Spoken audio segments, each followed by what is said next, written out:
First, I got a culture shock in Japan because everything is so rigid and you overstep lines constantly. People do not say a lot of times what they think.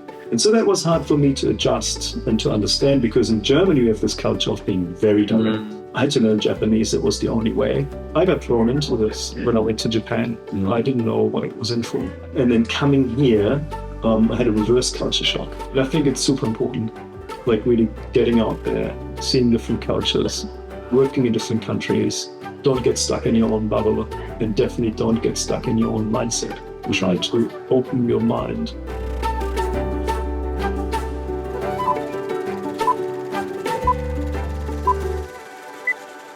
Hello and welcome to another episode of Ways to Wealth. Today I'm joined by Kai. Kai, why don't you give us the TLDR on who you are and what you get up to on a day-to-day basis? Right, yeah, Kai Röver. Born in Germany and traveled the world pretty much with my job. Ended up in New Zealand. Sure, a Kiwi dragged me over here from Japan. And I'm an industrial designer by trade. Studied in all sorts of parts of the country and, in the world. And ended up in Japan for a while, and in London and in Finland and in all sorts of places. So yeah, industrial design, but with a strong focus on user experience, simplicity, and also circular economy. Mm-hmm. So for me, a big part is making things simple, easy to use. And I like to be either in renewables or in medical, which I'm in now. Okay. So yeah, I have always been a bit exposed to all these things. But after studying in London for my master's, I got scooped up by Toyota. Okay. That was quite an exciting. Nice. Yeah, it was an exciting experience. So Japan, it's now on everyone's radar, but that was maybe 20 years ago. Okay. Yeah. 16 years ago. And so did an internship there at the time, and I was sitting in those cubes, all grey, everyone with ties, and it was for an industrial design office, not really inspiring at the time. Yeah. But that changed. Right. Did the culture change? Yeah. Well, the culture within the design office, because they had more and more foreigners coming in, and that had a big dent in the usual streamlined culture. Right. Interesting. Yeah. And so that engagement was employment. Yeah. And then, when did you actually find your way here?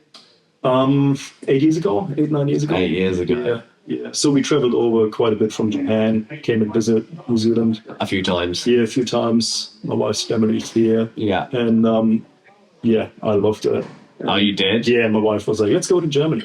Oh, I was like, no, we're not going to Germany. Right. Always enjoyed being on an island. I mean, Japan is an island. Yeah. New Zealand is an island. Like water around me.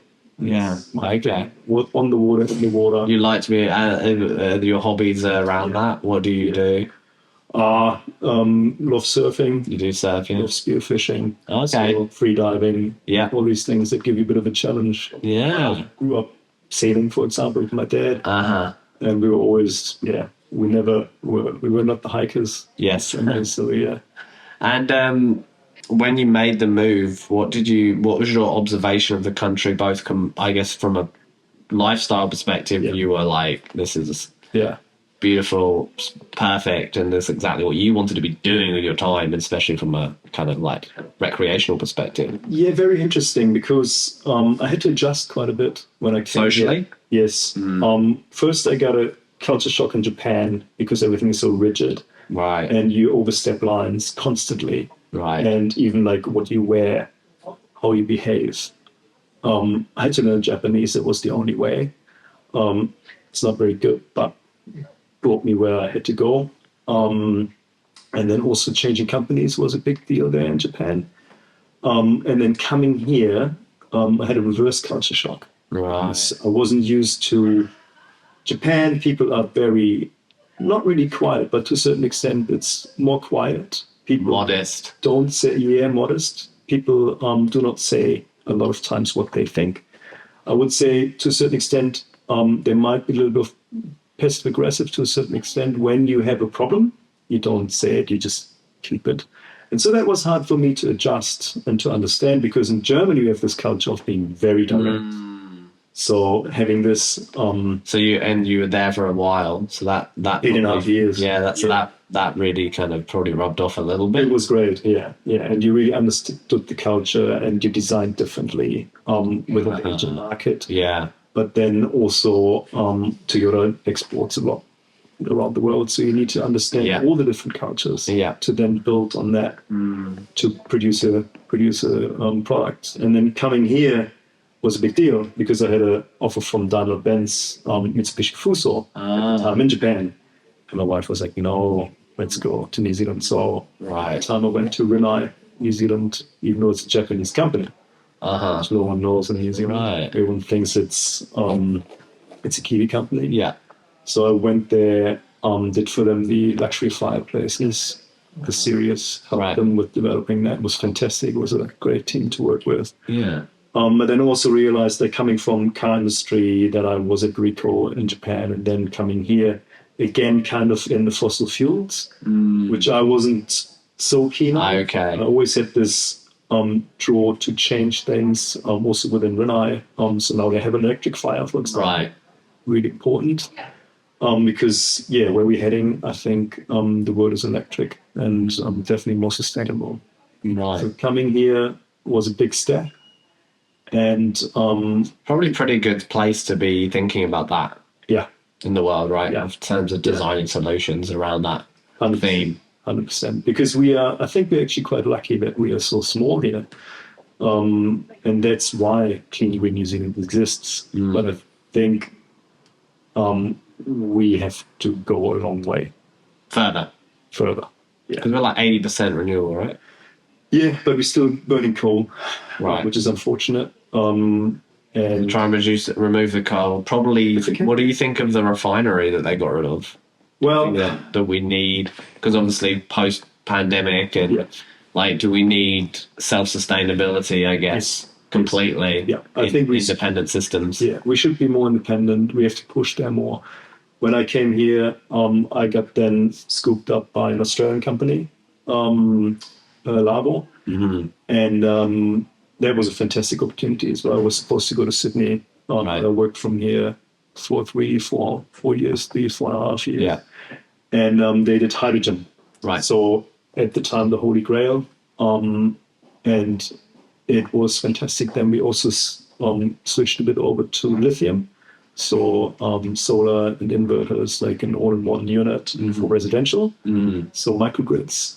Very interesting. And I think we can build this here more. Yes. It's a massive opportunity, and especially looking into finance, like you in finance, there's a massive opportunity on what Solar Zero tried here already in the past. Right. But I think they had the problem of maybe the timing a little bit too early, and then having cash available was probably not that easy. Right. They were unfortunately burning a lot of capital when interest rates were rising. Correct, yeah. So it was not so easy to get that off the ground. I wish. And actually renewable and green investments took a massive hit and lost a lot of luster, right? Yeah. Like the actual sentiment around making those investments has diminished quite a bit since the peak of enthusiasm. Yeah, correct. But I think we have to get back there. And there are a lot of people who are still doing it here around the world as well. Yeah, the prices have changed. It doesn't necessarily mean... Again, we are on, the funny thing, we're down to ground zero again after what happened in the last few months. And now people want to buy an electric car. Yeah, again, yeah. So it's the human mindset. It is. It's fear and greed. To get out of that mindset and really build the future. And educate the people that what that actually means within the future. There's a really good book called Super Forecasters. Yes. Have you read that? I've heard about it. It's good. It's about tip of your nose thinking versus second order thinking. Yeah. Tip of the nose is fear and greed. Yes. Because you're swayed by whatever's right in front of you. Whereas, if you do second order thinking, you can be a little bit more long term and think a bit more rationally is the kind of objective, but also it allows you to forecast more accurately. Yeah. But also you've got to know that, forecasting is is about how you think about something, not necessarily that the forecast works, because you have so many variables and situations that change. Yeah. As we just saw. Yeah, for sure, right? And we rolled up. And from equities. Yeah, in general. Oh, yeah. I mean, I think the market was really for quite some time really it was very heated. Overlooking the risks. The oil picture was interesting because the only thing that was really going to take oil up was conflict and supply issue. There isn't there is no demand. Yeah. Like, I think that's really important to know that, like, the demand out there is not going to be strong coming out of whatever this looks like. Yes. Because it does have impacts, and then as soon as the conflict stops, the stimulus of spending will also decrease. Yeah. So it's not great. That said, what does that mean as well, where you've also had a lot of uncertainty around software? And what does that mean for software? What does that mean for business in general? I think what we could categorize this current moment in time as is just being a hell of a lot of uncertainty. And whenever something is uncertain, it's very difficult to price. Yeah, but when did we have certainty? In the last 10, 15 years? You have to embrace the uncertainty. It's an interesting thing. That's the thing. Yeah, and I think since pretty much I landed here in New Zealand 8-9 years ago, there was uncertainty. It was when North Korea shot the missiles over Japan. There's always uncertainty. Yeah, there is. We just get more information. So I think we are just a bit more exposed. And there's much more noise. Correct. Right. So you need to cut out the noise and really think what's right for you, for your business. That's right. And building onto the future. And also looking what's in front of you to also then forecast. Yeah. Also taking the tools you have available. Yeah. Because now we are, I almost don't want to say it because everyone is on the AI bandwagon at the moment. But it's a massive opportunity, but sure, there's also a lot of fear around that. I've noticed, that both those things exist, right? So, and that's the thing, right? It's two things can be true at once. Yeah. Like, someone can also buy a stock and someone can short stock at the same time, and they can both make money. Yeah. So two things can be true. So, with that in mind, I think you just have to work out, well, okay, how am I going to get benefits from this technology? How am I going to use it as a tool? Is it going to displace labor? It is displacing labor, for sure. 100%. It's not just it will, it is, right? It is actually already actively displacing labor, which previously we were always thinking about, hey, I'm going to subscribe to these tools or infrastructure and they're going to help me do a job. They're going to help me actually deliver labor, right? Or the output of labor is going to be contributed by these systems and tools, CRMs, databases, whatever, right? Canva, Figma. Yeah. And now, obviously, with agentic systems and different software you can deploy now, you go, well, actually, I could displace labor. And then it's how do you price that? Correct. Which is going to be interesting. The interesting thing is most of them are American. Oh, so the providers of the tokens. The interesting part of it. And then again, what I always loved, and that's where all my designs, all my approaches to life come in, is the user experience, the human part of a product, a software, an interaction. That's why I wanted to come here in person today. Yeah, for sure. Sure, it takes time, but I wanted to meet you. I wanted to know who you are, what your company stands for, what your mindset is. And I think that's so important, and it's going to become more and more important. It's the frameworks and principles a company has now that becomes the most important thing. Yeah. Right? Because function is, for the most part, democratized in essence. Right. And that's because intelligence is being democratized. Now, what is democratized? Because is it being democratized, or is it can actually be used as a weapon in the future, right? So, we have lost knowledge before.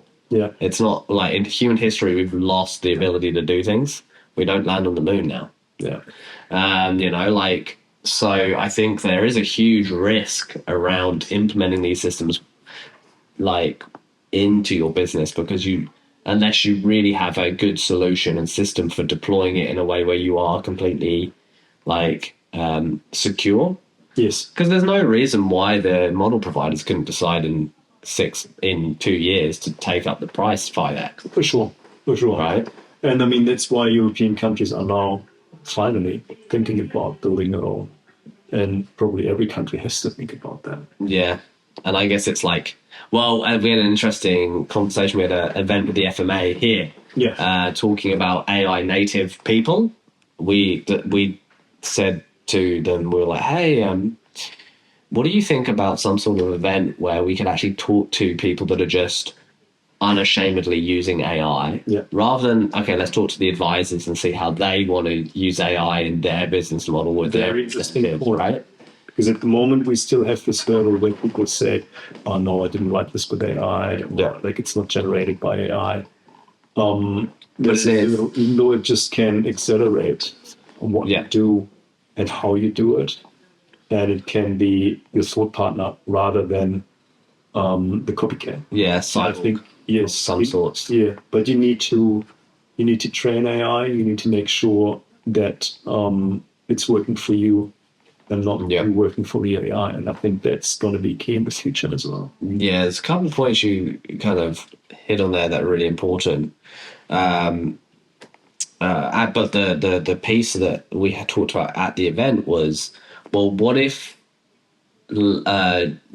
like foundation large language model providers get banned here for financial advice? So you get geo-locked out.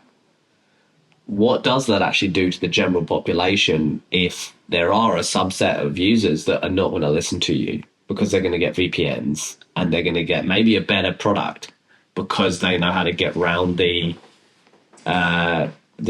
rails? Yeah.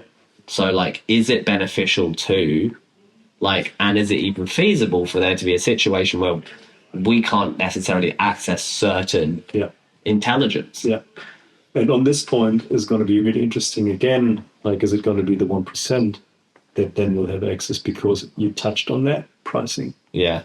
So if the pricing is unobtainable for the everyday user, then for those like financial models, for deep learning, all these things, when they are not accessible for the everyday user, that's going to be interesting because a lot of people will be locked out. Yeah. And that's what you don't want. No. So I guess in one sense we have like, we have very few providers that are giving a lot of infrastructure and have a lot of pricing power, which Europe are actually waking up to, more so than anywhere else, I would say. I mean, China has been really trying to disrupt that, right? They've gone hardcore into open source. Yeah. So, and they're actually, I think, they're actually now in China producing double the amount of scientific papers a year than the US, like publish peer review papers. So, you know, that's significant. But I do get concerned about this whole idea of how do you make sure that you keep sovereignty over your internal knowledge of your business. Yeah. And then I would say actually outside of programming and maybe delivering RFPs, like, and maybe saving some time on editing content, we still haven't seen like mass adoption where you're actually getting an ROI. Yes. I think in most cases, the way businesses use AI is it increases the workload of the staff, doesn't decrease it at the moment. Yeah. I think there's a lot of massive learning curve. I think you really have to take your team. We drifted into AI now a little bit, but you have to take your team on a journey, and you need to identify the people who are the early adopters who are also willing to adopt AI. Then you need to identify the broader group that is happy to use it, but only if they have to. And then you need to identify the people who are completely against it and make sure that you train the early adopters, make sure that they are coming with you on this journey and they're happy to do it, because that will then trickle down to the rest of your staff. And but sure, the main concerns, especially now working for a medical company, is IP. Yeah. where does all this IP go? And people are using it. People are using it without really consulting. There are like just the fencing around it. A lot of companies have their models within the company, which makes total sense. So it's all a paid model, so people don't go and use their the free models and use all sorts of models to make sure that it stays within. Yeah, and I think that's going to be key in the future as well. Yeah, I mean, a lot of companies, a lot of government agencies have, you know, they have policies around not using AI, but everyone's using AI. Correct. So, and then, you've got to be, you know, you don't know, you know, the open clause situation, very interesting, but in many cases very scary because you're giving up complete control in a situation where you might not truly understand what you're giving up control to. But I think agentic systems that are not query response are the future. Like we have implemented many systems in our company that are helping us. Yeah. I would say that we're probably saving over $500,000 a year in labour that we don't need anymore. For sure. 100%. Yeah. And that's probably going to increase. Yeah. It will. Because if you look at it, well, $500,000 actually is not that much. And what does that, and then that actually kind of leads down a path of like, okay, well, that means you have to be really intentional about what you own. Like, you know, like, what does it mean to sell an hour? Yeah. Yeah. That's going to be very different. So it's all going to be outcomes driven, I think. Yeah. But the interesting thing is you're saying it will be outcomes driven. It should always be outcomes driven. Yeah. And it kind of has within the company. So finding the right people and then finding the right mindset, having those people. It's the right orchestration of people right now, people and systems. And that's always been the case. Yeah. It's nothing really changed in that perspective. I think the real risk is just the technical debt in large organizations. And if you're a small organization, you have the benefit of being able to like avoid that problem. You're overseeing it. Yeah. It's almost like if you're past a Series B, you're kind of impaired unless you have a real advantage and real growth. Yeah. Because you probably have too much expense, too many investors, raise too much capital, etc., etc. It puts you in a difficult spot. Whereas if you've got a fresh cap table, you're like, oh wow, I can deliver my MVP with $10,000, and it would have taken me $1 million of seed capital before. Yeah. You know, like it just completely changes the game. So I think business ownership becomes more important, basically, and asset ownership. Yeah, 100%. 100%. Yeah. And how do you now operate with these companies? Like, are you still going down an employment path? Do you now, what is your kind of structure now? Yeah, structure changed quite a bit. So it's quite interesting. I always think it's important. Like, I've done a little bit of consultancy. Like, I've done my consultancy for years and years and years. Also, even while I was employed, because I love it. I just love being involved in different products and different product ideas and bringing those to market, really helping people to have an impact. And now I'm back into an employment, a fairly rigid employment. Right. Where I'm dealing with a lot of regulations. Right. Product. Very fascinating for sure. Yeah. But medical is a really hard market to be in. Yeah. We just got FDA clearance nice. For the product. It's fantastic. It's Christchurch. Yeah. Startup, not really anymore because we have been around for quite a while. Yeah. Mars Bioimaging. And it's exciting. But sure, you are again an employee, but of a very agile and very interesting company, and building this together as a team. Yeah. It's going to be how big is the team? I don't even know exactly. I would say maybe around 20 people. Okay. They're all based in Christchurch. We have a few people around the world for sales and surely getting research data out of different companies. FDA clearance is then focusing on the New Zealand, on the American market. Yeah. But the research guys, for example, that are not clinical, they're already around the world. Yeah, right. So it's quite interesting. But then again, as you say, how do you structure this? So I think the interesting thing is like being a consultant it's a really nice thing because you can see so much, but you never own a product. So having a time horizon for products, especially hard, difficult products to deliver. Correct. The life cycle might be a decade. Correct. 100%. It's a decade life cycle. So, and it's the same with cars. Like when I worked in Toyota, a dashboard, you might never see it. Robots. I did a lot of robots as well for Toyota. Really? Like 6-axis robots. I did a few cobotas, which don't need fencing, for example, things like that for education, for medical, surgery equipment that is robotic, things like that. And it takes a long time until they hit the market. Yeah. And but it's also really fascinating because you really own the product and you have to be in the company and stand up for the failures of the product. You have to do continuous improvement. You can't just walk away and say, that's it. But it's really nice as well, because a lot of times when you're a consultant, you give advice to how to do things, but probably if you're lucky, 60%, probably more like 20 actually follow. And then the product actually comes out as you have expected. Maybe it still looks the same, might be the case, but the user experience that you intended for the product is maybe completely gone. Yeah. And how do you think industrial design and consulting changes over time then, now? I think it's massive, the changes now. Again, we touched on AI earlier. AI is really impacting the industry a lot.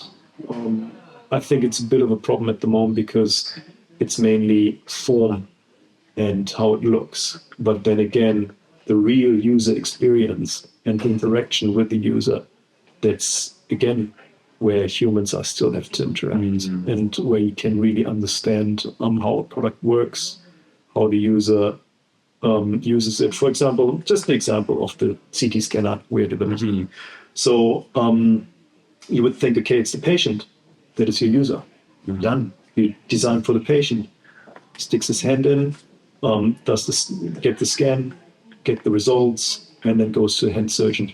It's not the case. We have quite a few users you have to cater for. Yeah. You have the surgeons, you have the radiologists, you have the actual patient. You might have the hospital. You also have the operator. The operator, yes. And then you also have the person who maintains it. So easy access for maintenance. And you probably have also the buyer, so the person who actually purchases within the hospital or in the within the unit. Yeah. So we're going down the path now, looking more and more that the hand and wrist surgeons are actually our customers. Right. So that's the main focus, and delivering care in the community, and that's key. So it's not the large hospital, so everyone goes. It's more in the community, because we could stick the scanner right here next to us, scan someone without any lead shielding in the room. So that's the key in that product. And then bringing that to market, but then again explaining what the product can do for you. That's going to be key. Yeah, for sure. And what do you think success looks like for you over the next 5 years? You talked a little bit about wanting a unicorn, or, what seeming like to be quite focused on equity interest over time now, especially with where the world's changing. Like, do you see the way you are going to operate might shift over the next 10 years, 15 years? I think it will. So let's see where we're going to land with where I'm in right now. Yeah. And then I think this business will accelerate as well because of AI. Yeah. Help that AI actually will drive for this product and the market expansion. The more cash we have, the quicker we can go. So that's going to be key for this business as well. And for my own side of things, I will never stop exploring. So that's the thing. I work with companies in Germany. I work with companies here in New Zealand as well. I'm really interested in some new materials. There's a company down in Christchurch as well. Very young guys. They do kiwi fiber. So very interesting. But what are you going to do with the fiber? That's What's the actual application of the use case? We had someone on relatively recently that was doing non-animal based leather. Yeah. And that's great. It's a massive market. I can tell you market, car industry. We had people come in and they try to sell you the fake leather. And especially in Japan, they're really, really good with it. For all the dashboards, there's so much out there, but you need to understand the markets. And that's for me, again, like, interesting. I can't really answer your question. But for me, it's always, there is a strong focus on the user experience, sustainability, and then circular economy. And there are so many different products and so many different companies that are going to do very, very much, especially in New Zealand. There are quite a few, but you need to understand like the application. And here in New Zealand, I think we have an advantage and a disadvantage. We are so removed from the world that we usually have to cater for a different market, not for the local market. So we need to understand cultures. Yeah. So if you're a cultural expert, it really helps. So I've lived in Finland, I've lived in the UK, I'm German myself. I've lived in Japan for a long time. Now in New Zealand, worked for an Australian company. It's just fascinating, like, to understand markets and how people tick. And again, it comes down to the user. So if you understand your client, if you understand your user, if you understand your customer, then you can sell. And your group of stakeholders. Yes. Because that's what it is, right? Yes. And you talked about several just in the use case of the business that you're working in. Correct. And even when we were just discussing prior about some of the functionality and the idea around product we have or services we have for helping people, structure their investments. You talk about a stakeholder, a very important one in that personal wealth situation, actually, especially if you are a business owner or have assets, is your accountant. Yes. And how do you, they are actually a stakeholder of eccuity that we need to think of. Correct. Because because the accountant is kind of a make or break. Well, if he advises you correctly, your business either thrives or goes bust, pretty much. In terms of general advice for accountants, or you mean us?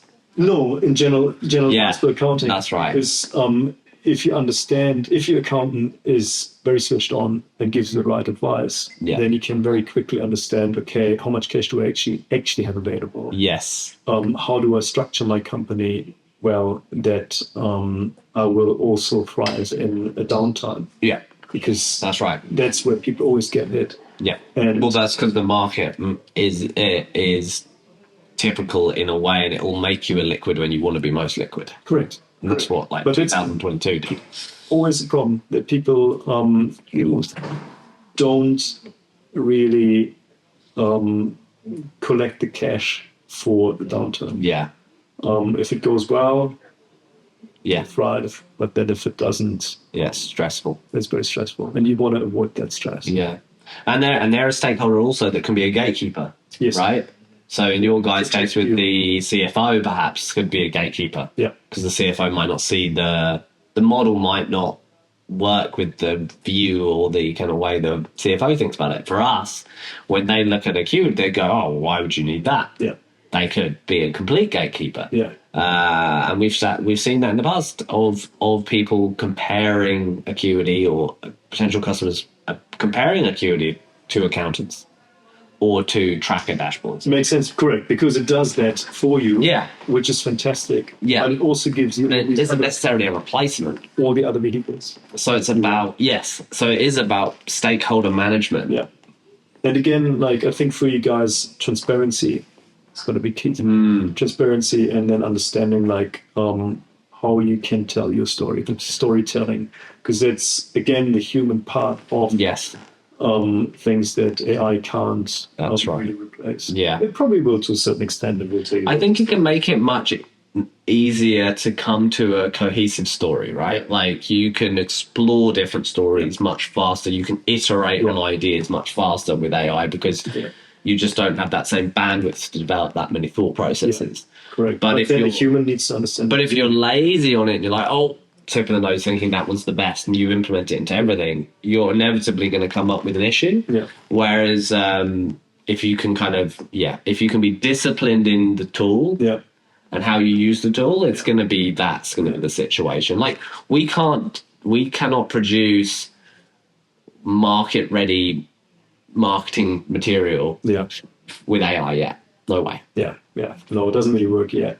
But again, we can write a lot of code. Correct. But again, really interesting. I talked to this in the company I'm working for right now for Mars. Brand DNA. What is your brand DNA? And people always jump to, it's marketing material, it's the logo, it's the website. It's not. And it's not only tone of voice. It is, where do you sit in the market? Where do you want to sit in the market? What is your, who's your customer, to really understand, like, what is your core brand DNA? And building on this, understanding this very precisely, building on this, that's going to really set you apart from everyone else. Well, I think we've been in a cyclical environment, specifically, I would say, definitely from like 2016, 2015, 2017, of becoming more and more bland. Like sticking out has actually been to a detriment, I think, between that period of kind of 2015, let's call it 2023. Of like, hey, we just need to very commonly funds management industry, put our heads down, let's be the same, let's not have a definitive controversial view. And now I think that your product has to be opinionated, your principles and kind of how your frameworks around how you deliver whatever you're delivering is now, like we were saying, everything. But then again, you're Kiwi. No, I'm from the UK. Sorry. No, all good. Because it's interesting, I feel that there's so many amazing things happening in New Zealand, but a lot of people, I've heard that a lot of times, like, people explain it to me, because I was like, why is this? Why are people not, like, putting it out there? It's just, like, apparently tall poppy syndrome. And I really see that, especially in the fields I'm working in, like, when it comes to innovation, and people really do amazing things, and I'm like, let's just put it out there and, like, really get it to the next level. And there's this fear, I feel, not only of failure, because, I mean, rather fail fast and start again or iterate, but it's really hard here, I feel. It's a bit of a shame. Yeah, for sure. I think there is so much potential. And it's interesting that it's kind of allowed in sports a little bit, you know? But for some reason in business, it doesn't translate the same way. As being a team. Yeah. Being a person. And I think it's because there is actually a bit of a divide in like how people think about business and capitalism here. And how they feel about assets and the relationship of assets and growth. Like there was this big crash in the 80s. That's definitely affected how people think about capitalism, business and investments. There is a tax regime and there's a kind of like an ecosystem that lives in New Zealand that has... It's true, it's very different. Yeah, that has really dominated and kind of pushed more and more people into property. And, you know, well, you don't need to put your head above the water, above the kind of crowd, really, if everyone's in property. Because it's a relatively low productivity, low variance, I guess, in terms of first principle outcomes, right? You have a object, people can live and operate in that object and they can pay you. And you hope that your appreciation of the equity in the case of New Zealand increases more than the drag on my cash flow. Correct. Right? That's kind of the game. Rates and taxing. Exactly. It has changed before. But looking at that is quite interesting because I feel it seems to be such an easy vehicle, and there are people promoting this out there. That is so easy. It's not. It's not true, because actually shares, and that's why the young people are now, because you can surely own a small portion with very little money and betting on that. rather than having to fork out quite a bit of money to actually get into property. And then be leveraged. Correct. And then have a cash flow drag. Correct. I mean, the leveraging is a big thing, but then the hands-off is a myth. Yeah, the hands-off is definitely a myth. For sure. Especially even if you have all the tools and whistles, like with the property management, it's all, you still have to operate much, much more than you actually would with shares. And I actually had a conversation. I had a conversation with a good friend of mine yesterday, and we were actually arguing this point because they were mentioning that they're basically kind of they're getting FOMO'd and feeling like they haven't achieved enough because they haven't bought a property here yet, and that they're no wealthier than they were when they got here, right? And I was like, well, no, you're way wealthier. Like, objectively speaking, you have way more capital and value, net worth, and your net worth is not going to increase if you buy a house tomorrow. It will be the only thing that changes is that it will be lower because you have paid a bunch of fees and you'll have a liability. Correct. And if they would have invested in 2020, or end of 2020, then they would have been actually on the flip side. Yeah, for sure. And then they mentioned, oh, well, I bought a house in 2011 and, this is the outcome I've had. And I said, well, it's actually very unlikely that anyone will see that again because we've just had 26 years of money printing. Yeah. And amplified from 2008. So buying in 2011 is literally almost the bottom of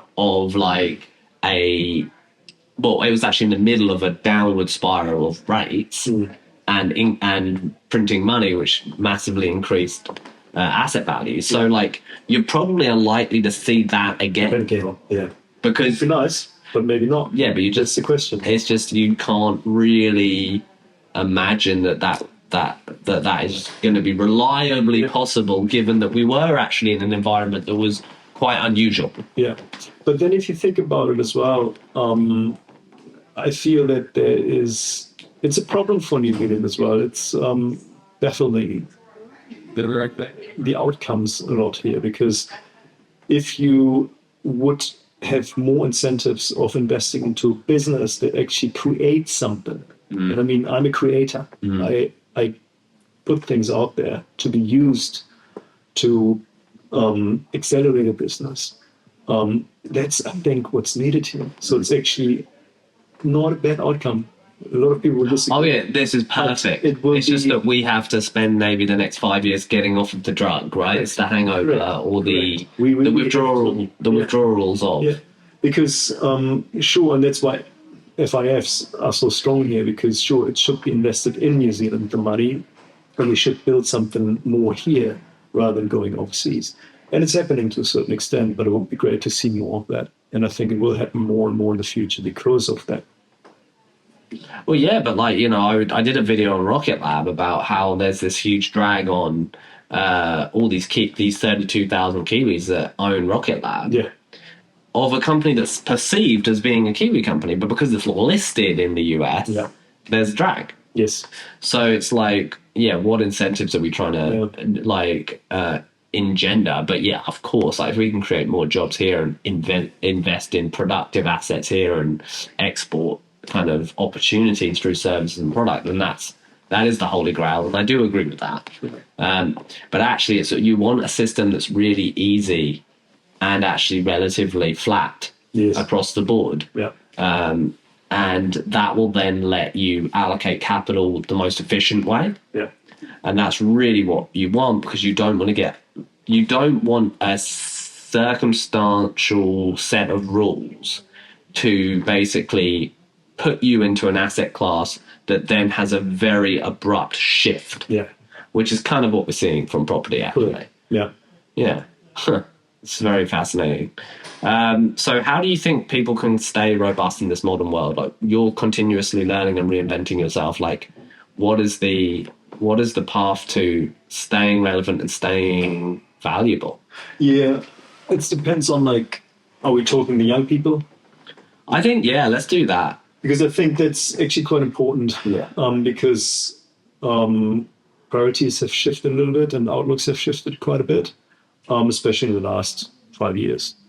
And I really like that this OE thing is here still a big thing. And I think it's super important. like really getting out there, seeing different cultures, working in different countries, but maybe don't go to the UK, maybe. Yeah, right. Like, go and see something where, I know it's a barrier because English is such an easy thing. It's easy to just, and everyone's done it. Top over, yeah, correct. Everyone has done it. You can just look up and do it. But nowadays, it just again like opens up an opportunity that you can do it with what we have accessible to us now. Yeah. With using again AI or other tools where you can go into countries that you might not speak the language. True. Yeah. Another level of confidence for you. Yeah, for sure. And research and all these things, like you can prepare yourself better, which is kind of a shame as well. I got thrown into this when I went to Japan. I didn't know what it was in for. But I think really talking to people, being resilient, getting out there, don't get stuck in your own bubble, and definitely don't get stuck in your own mindset. Try to open your mind and try to understand different cultures. And the nice thing in New Zealand here, always when friends come over from Europe, Germany, they say it's so diverse. They're sitting, like in a restaurant, they're sitting 3 different cultures at one table. It's fantastic. Yeah. And really have to embrace this. And I hope that, we will have that agility within the country. Awesome. Well, thank you so much for taking the time today. I really appreciate it, especially at this busy time when you're in the middle of a move. So thank you so much. I really appreciate it. Yeah, thank you for having me. Awesome. Listen. Yeah, thank you.